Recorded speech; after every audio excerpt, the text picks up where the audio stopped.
en qué se basaban esos experimentos tan rudimentarios que él hacía y en los cuales se basa actualmente toda la literatura que tenemos sobre la situación actual que estamos viviendo. Pues eso es terrible, eso es terrible. Eso es otra de las grandes de las cosas que dices, pero ¿cómo es posible, no? ¿Cómo es posible que la gente haya hecho eso? Bueno, pues Pasteur era alumno de Béchamp. Béchamp, en esa época en Francia, ahí hay que poner todo en su contexto geopolítico, porque desgraciadamente casi todas las decisiones son geopolíticas, no son sanitarias. Eso nos suena de algo, ¿no? Entonces, Béchamp estaba estudiando la fermentación de los vinos, porque en Francia pues el vino siempre ha tenido solera. Entonces estaba buscando de qué manera se fermentaban y descubrió que la unidad básica de la vida no es la célula, sino que es lo que ellos llamaban los microcimas. Esa es otra de las grandes mentiras de la biología. La unidad básica fundamental de la vida no es la célula, son las microcimas. ¿Qué son las microcimas? Bueno, pues él en su ciencia rudimentaria encontró una cierta composición, luego ya viene toda una línea que es la de los pleomorfismos de Nassens y Enderlein, que fueron estudiando cómo todo eso, como de esas partículas chiquititas que recuerdan al orgón de Wilhelm Reich, si es que no son lo mismo, se van generando toda la vida. Pero resulta que Pasteur en ese momento, bueno, Francia necesitaba un héroe, ¿no? Necesitaba, después de la caída de Napoleón, necesitaba alguien que volviera a poner a Francia en el lugar que correspondía, ¿no? Entonces, este Pasteur lo que hacía era que tomaba los experimentos de Béchamp, les daba la vuelta y lo publicaba en su nombre. Y de eso hay registro, de cómo modificábalos y lo publicaba en su nombre. Pero ya lo más gordo fue cuando, claro, él intenta demostrar que las bacterias las estamos viendo porque ya tenemos microscopio y podemos ver bacterias, pero no podía demostrar que la enfermedad, o sea, no podía encontrar ninguna bacteria en determinadas enfermedades. Entonces, ¿qué dijo? Ah, pues igual que antes no veíamos las bacterias y ahora sabemos, porque hay un microscopio, las podemos ver, le podemos ya echar la culpa de las cosas, pues vamos a inventarnos de que hay algo más pequeño que no vemos con el microscopio, pero que es la causa de la enfermedad. Entonces dijo, y para demostrarlo lo que voy a hacer es coger a un perro que está enfermo, sacarle el cerebro. Claro, lo que él hizo literalmente fue sacar el cerebro de un perro supuestamente enfermo, pues al menos muerto, eso seguro, triturarlo y inyectarle un tercio del volumen de ese cerebro a otro, directamente en el cerebro de otro perro que estaba sano.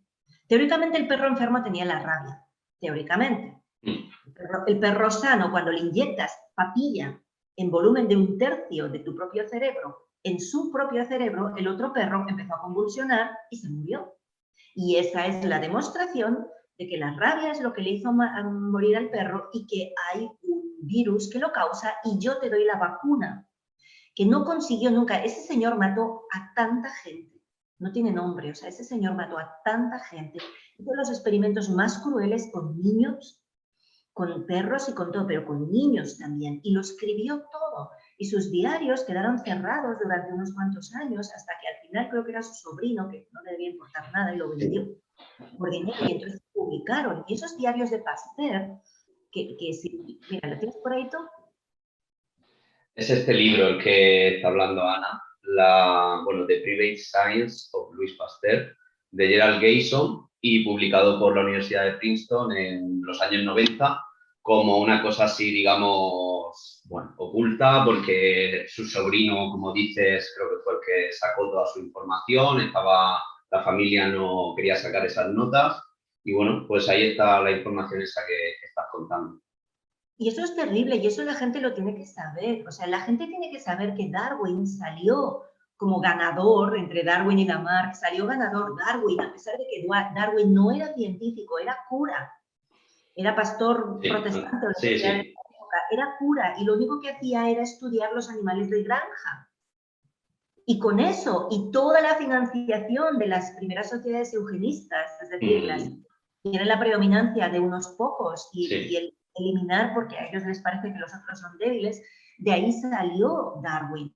Heredero de Darwin viene Pasteur, por lo mismo, porque sostiene toda una estructura en la que desempodero a la persona, victimizo a la persona, le quito todo poder para hacerse cargo y el poder se lo doy a esas personas o a esas empresas que tienen los antídotos de eso que pobrecito tú eres una víctima. Entonces, para mí es muy importante que la gente entienda eso. Pasteur fue un fraude con mayúsculas, fue un fraude y sigue interesando porque interesa. Cuando en las primeras facultades de medicina, después de Pasteur, prohibieron hacer los experimentos con bacterias, como se estaban haciendo hasta la vez, los prohibieron. ¿Por qué? Porque no, pues esto es muy peligroso. Desde que los médicos no hacen ningún experimento, siguen creyéndose que las bacterias son peligrosas. ¿Sabes? No, es que hay bacterias buenas y bacterias malas. No, hombre, no le des cualidades humanas a algo que no lo es. Estamos todo el rato haciendo eso, ¿no? Dándole intención humana y cualidades humanas a la naturaleza, que no lo es. ¿Sabes? No existe tal cosa como bacterias buenas o bacterias malas. No existen. Hay bacterias que su metabolismo va a sacar unas toxinas que a ti no te sientan nada bien. Sí, eso está claro. Pero eso es lo mismo de siempre. ¿Por qué la bacteria cambia el metabolismo y se maligniza?